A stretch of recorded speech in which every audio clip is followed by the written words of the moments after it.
Matapos ang pag-iimplementa ng total ban sa deployment ng mga OFW sa Iraq, inanunsyo ng Philippine Overseas Employment Administration o POEA Governing Board na pansamantala na rin isususpinde ang pagpoproseso at deployment ng mga newly hired workers o mga bagong empleyado na sakop ng Iraqi Kurdistan Region.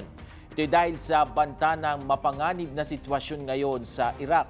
Nakataas ang alert level 2 ngayon doon dahil sa nangyayaring tensyon. Samantala, nagbaba na rin ang anunsyo ang Department of Foreign Affairs o DFA para sa ating mga Pilipinong kababayan na nasa bansang Yemen na mag-ingat at huwag na munang lumabas sa pampublikong lugar. Kaugnay nito ng pagbababa ng alert level 2 dahil sa nangyayaring kaguluhan at banta ng seguridad dahil sa politika ng Yemen. Tanging ang mga may existing labor contracts lamang ang maaaring makabalik sa Yemen, samantalang nakasuspinde naman ang mga kontrata ng mga newly hired OFW.